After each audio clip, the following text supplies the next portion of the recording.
नमस्कार. ग्रंथ सुक्त सत्र पहिले. सूत्र आद्य शंकराचार्य. आज आपल्या ग्रंथ सुक्त या भागाचा विषय आद्य शंकराचार्य आणि काश्मीर. अगदी कालच्याच भागामध्ये आद्य शंकराचार्य आणि नर्मदा नदी असा विचार करत होतो.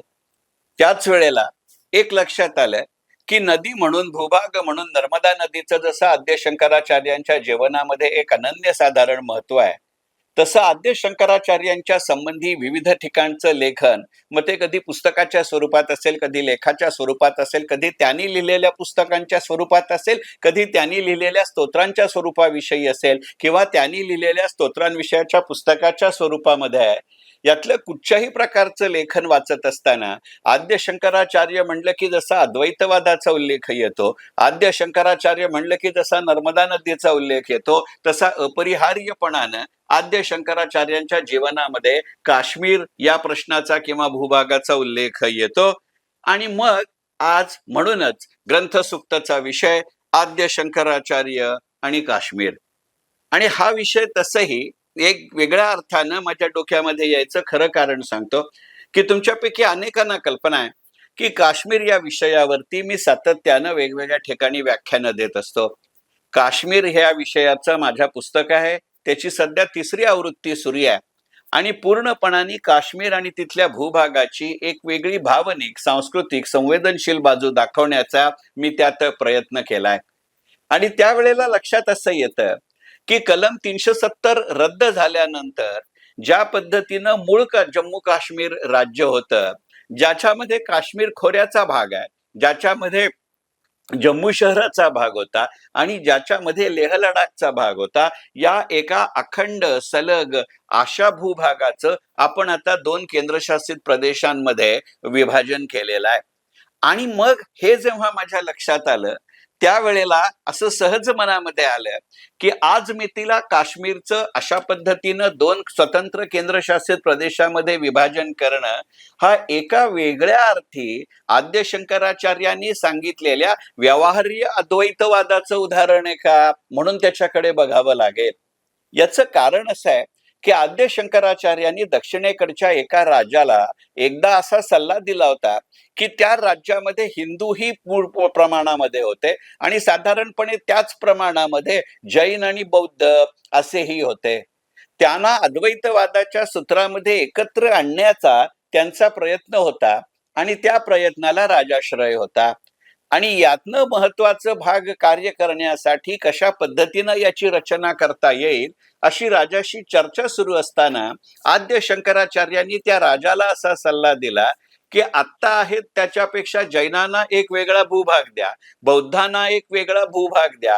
काळाच्या ओघामध्ये त्यातून असं होईल की आपण अत्यंत महत्वाचे आहोत, ही त्यांची जी आत्ताची भूमिका आहे ती तर अधोरेखित होईलच, पण त्याच वेळेला आपण एकमेकांशिवाय राहू शकत नाही. आणि मग वेगळेच झालं की दृष्टीआड सृष्टी या नात्यानं एक वेगळ्या प्रकारची सोशिकता आणि सर्वसमावेशकता येईल. मग आता आपल्या असं लक्षात येईल की आत्ता झालेल्या 2 केंद्रशासित प्रदेशांच्या या सूत्रामध्ये आणि त्यावेळेला आद्य शंकराचार्यांनी त्यावेळच्या दक्षिणेकडच्या एका राजाला दिलेल्या सल्ल्यामध्ये कमालीचं गणित आहे का, हा विचार करू. आणि म्हणून ग्रंथसुक्तचा आजचा विषय आद्य शंकराचार्य आणि काश्मीर. केवळ इतकंच मुद्दा आहे अशातला भाग नाही. माझ्या नोकरीच्या निमित्तानं 2010 ते 2020 या काळामध्ये आपल्या देशातल्या अगदी प्रत्येक राज्यामध्ये मी किमान 100 ते 125 वेळेला गेलोय. अगदी काश्मीरचा विचार करायचा झाला तर काश्मीर खोऱ्यामध्ये निदान मी 125 वेळा गेलोय. जम्मू आणि जम्मूच्या परिसरामध्ये मी निदान 100 वेळा गेलोय. लेह लडाखच्या मध्ये, त्याच्यानंतर लेह लडाखच्या भूभागामध्ये मी निदान 50 वेळा गेलोय. अगदी संपूर्ण रस्त्यावरती मी आणि मला दिलेला एस्कॉर्ट याच्या व्यतिरिक्त काही नाही असंही काश्मीर पाहिलं. आणि त्याच वेळेला रात्री 12 वाजता सुद्धा श्रीनगरच्या लाल चौकामध्ये हजारो लोकांच्या उपस्थितीत तिरंगा ध्वज फडकवला जातो असं सुद्धा काश्मीर पाहिलं. आणि असा विचार करत असताना लक्षात येणारी गोष्ट अशी आहे की या संपूर्ण प्रवासात एक माझी हौस म्हणून काश्मीर विषयक वेगवेगळ्या डॉक्युमेंट्सच्या स्वरूपामध्ये मी किमान काही हजार पृष्ठांचा मजकूर वाचलेला आहे.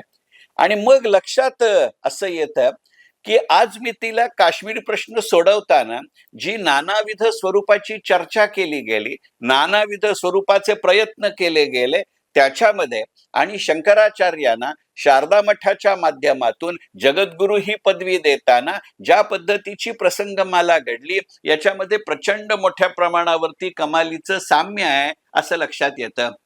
अगदी साधं उदाहरण घ्या की काश्मीर प्रश्न म्हटल्यानंतर आजही आपण पंडितांचं पुनर्वसन किंवा त्यांना काश्मीर खोरं सोडून जावं लागणं असा उल्लेख करतो, आणि तो योग्यही आहे. कारण याची सुरुवात अशी झाली होती की जगमोहन जेव्हा काश्मीरचे पहिल्यांदा राज्यपाल झाले, त्यावेळेला दहशतवादावरती प्रचंड मोठं उत्तर शोधायचं म्हणून जर संकट किंवा धोका रिंगफेन्स करायचा असेल, कुंपणबद्ध करायचा असेल, तर हिंदूंनी बाजूला झाले तर उरलेल्यांवरती कारवाई करता येईल, अशा पद्धतीचं गणित होतं. मग या व्हिडिओच्या सुरुवातीच्या मुद्द्यामध्ये वेगळी भूमिका देणं, हे गणित आणि जगमोहनांचं पवित्रा यामध्ये साम्य आहे का, याचा विचार करू. ज्या वेळेला त्या जगद्गुरु पदासाठी नव्हे पण शारदा मातेच्या मंदिरामध्ये प्रवेश करायचा म्हणून आद्य शंकराचार्य काश्मीरमध्ये गेले, त्यातला आता सत्यार्थ किती, तत्वार्थ किती आणि बोलितार्थ किती हा वेगळा भाग आहे. पण शंकराचार्यांच्या ललित लेखनांमध्ये, ललित चरित्रांमध्ये अनेकदा असं म्हटलं जातं की अनेकांनी त्यांना सांगितलं की तुम्ही शारदा मातेच्या मंदिरामध्ये जाऊ नका. याचं कारण असं की ते म्हणले की शारदा मातेच्या मंदिरामध्ये 3 बाजूची दार ही ऐतरानी चर्चेच्या द्वारे जिंकल्यामुळे उघडली आहेत, पण त्याचं दक्षिणेकडचं दार मात्र अजून उघडलं गेलेलं नाही आणि ती जगन्मातेची परवानगी असल्याशिवाय तिथे जाता येत नाही. आणि शंकराचार्यांचा तर पूर्णपणाने असाच अट्टाहास म्हणणार नाही पण आग्रह आणि इच्छा अशी होती की मी दक्षिणेकडच्या दारानं प्रवेश करीन. कारण शंकराचार्य असं म्हणत असत, मी दक्षिणेचा असा त्यातला प्रादेशिक वाद नाहीये, तर दक्षिण म्हणजे सुंदर. जे दार आजपर्यंत उघडलं गेलं नाही ते उघडलं जाणं ही सर्वसमावेशकता, आणि अशी सर्वसमावेशकता म्हणजे शंकराचार्यांचा अद्वैतवाद आहे. आपण आजपर्यंत विविध पद्धतीनं उरीद सर्जिकल स्ट्राईक सारखी पावलं घ्यायच्या आधी किंवा पहलगाम नंतरच्या ऑपरेशन सिंदूर आणि ऑपरेशन महादेव करण्याच्या आधी अनंत वेळेला चर्चेचे मार्ग उपटलेत. विशेषतः अटल बिहारी वाजपेयी आपले पंतप्रधान असताना याबाबत सामंजस्य, सौजन्याची, साहचर्याच्या ज्या भूमिका मांडल्या गेल्या त्याचे राजकीय संदर्भ आपण सोडून देऊ, पण याचं जर नेमकं शब्दांकन पाहायचं असेल तर त्यावेळेला एस दुलाट नावाचे जे सरकारी अधिकारी होते आणि त्यावेळेला उपलब्ध असलेले किंवा तिथे कार्यबद्ध असलेले, कार्यरत असलेले असे पोलिसी आणि लष्करी अधिकारी आहेत, यांनी त्यावेळच्या त्यांच्या अनुभवांवरती लिहिलेली पुस्तकं असतील तर त्या चर्चेचं साधर्म्य हे आद्य शंकराचार्यांच्या त्या शास्त्रार्थाशी आहे का, हे जरूर बघण्याजोग आहे. मला उगाचच 2 वेगवेगळ्या काळातल्या 2 वेगवेगळ्या माणसांची आपापसात तुलना करायची नाही, परंतु ती जी अद्वैतवादाची तत्व आहेत ती कळत न कळत कदाचित फार मोठा विचार करून मांडली गेली असतील अशातला भाग नाही. परंतु त्यावेळेला जो एक प्रसंग सांगितला जातो की त्या जगद्गुरु होण्याच्या प्रक्रियेच्या माध्यमातनं दक्षिणेकडच्याच दारानं मी आत जाईन अशा पद्धतीच्या शंकराचार्यांच्या भूमिकेमुळे त्यांना विविध पंथाच्या, कि मग ते जैन असतील, ते बौद्ध असतील, इतर अनेक पंथांचा विचार आपण ग्रंथसूक्तच्या या आधीच्या भागात केलाय, त्यामुळे त्याची पुनरावृत्ती करत नाही. त्यातल्या प्रत्येक प्रश्नाला उत्तर देत ती चर्चा समाधानकारकरित्या करत आपण पुढे गेलो, हे आद्य शंकराचार्य आणि काश्मीर याची गणित आहे. मग जे आपण नेहमी म्हणतो की इतिहासाची पुनरावृत्ती होत असते, मग त्याचा आवेग, त्याचा प्रवेग, त्याचा अभाव, त्याचा प्रभाव, त्याचा भाव, त्याचा स्वभाव हे बदलत असेल परंतु दिशा तीच राहते, याची ती पूर्वासुरी आहे का, याचा विचार केला पाहिजे. आणि एवढ्या करता स्वतः जगद्गुरु असूनही विद्वानांचा आदर करण्याची वृत्ती आणि सर्वांशी स्नेहयुक्त व्यवहार हा आद्य शंकराचार्यांनी काश्मीरच्या भूमिकेतनं दिलेली गणित आहेत का, याचा विचार करू. आद्य शंकराचार्य आणि काश्मीर म्हणत असताना अजून 2 संदर्भ लक्षात घेतले पाहिजेत की आद्य शंकराचार्यांचे गुरु गुरु गोविंद आपाद हे सुद्धा मुळातले काश्मीर निवासी आहेत. चंद्रसेन शर्मा किंवा चंद्रसेन ब्राह्मण किंवा चंद्रशर्मा ब्राह्मण असं त्यांचं नाव आहे.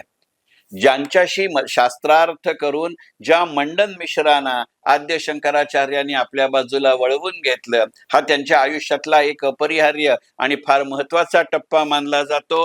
तर मंडन मिश्र हेही मूळचे काश्मीर मधले आहेत. ते काश्मीरचे सामवेदी मैथिली ब्राह्मण आहेत किंवा मिथिल ब्राह्मण आहेत असं आहे. आणि ह्या उल्लेख झालाच आहे म्हणून की काश्मीर मधल्या सामवेदी ब्राह्मणांना विश्वरूप म्हणतात, हे लक्षात घेतलं पाहिजे.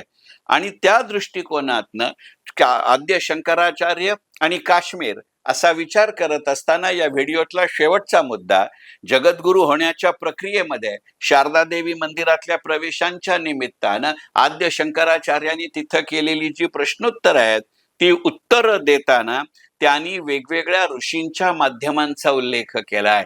त्या चर्चेमध्ये आद्य शंकराचार्यांनी सांगितलं की गौतम ऋषींनी कोणत्याही प्रश्नाचं किंवा प्रश्नाचं विश्लेषण करायचे 16 प्रकार सांगितलेत. प्रमाण, प्रमेय, संशय, प्रयोजन, दृष्टांत, सिद्धांत, अवयव, तर्क आणि निर्णय. आणि अशी विश्लेषणाची पद्धत सांगत असतानाच त्याच चर्चेमध्ये किंवा प्रश्नाचं उत्तर देताना काश्मीर मधल्या शारदा देवी मंदिराच्या प्रवेशाच्या वेळी झालेल्या प्रश्नोत्तरामध्ये आद्य शंकराचार्य म्हणले की गौतम ऋषींनी वादाचेही 7 प्रकार सांगितले आहेत. आणि ते आहेत वाद, जल्प, वितंड, हेत्वाभास, छल, जाती आणि निग्रह. आज याचा उल्लेख करायचं कारण म्हणजे आजही काश्मीर प्रश्नाची समस्या करताना या 7 पैकी एक प्रकारचा वाद असतो किंवा त्या 16 पैकी एका प्रकारानं विश्लेषण करता येतं, हा योगायोग नसतो. याच शास्त्रार्थामध्ये आद्य शंकराचार्यांनी कणाद मुनींनी 7 प्रकारे विश्लेषण केलंय. म्हणजे गौतम ऋषी जर 16 प्रकारे करत असतील तर कणाद ऋषी हे 7 प्रकारे करतात याचाही उल्लेख आहे. आणि मग त्या कणाद मुनींनी जे 7 प्रकाराचं विश्लेषण केलंय ते आहेत द्रव्य, गुण, कर्म, सामान्य, विशेष, समवयाभाव आणि अभाव. अशी जर याच्याबद्दलची सविस्तर चर्चा त्या शास्त्रार्थाबद्दलची हवी असेल तर ग्रंथसूक्तच्या याच मालिकेमध्ये आपण जे 9वं पुस्तक घेतलं होतं राजीव पुरुषोत्तम पटेल यांचं आचार्य, याच्यामध्ये त्याचं सविस्तर वर्णन वाचायला मिळेल. आणि म्हणूनच आजच्या ग्रंथसूक्ताचा विषय आद्य शंकराचार्य आणि काश्मीर. मनपूर्वक धन्यवाद. ग्रंथ सूक्त.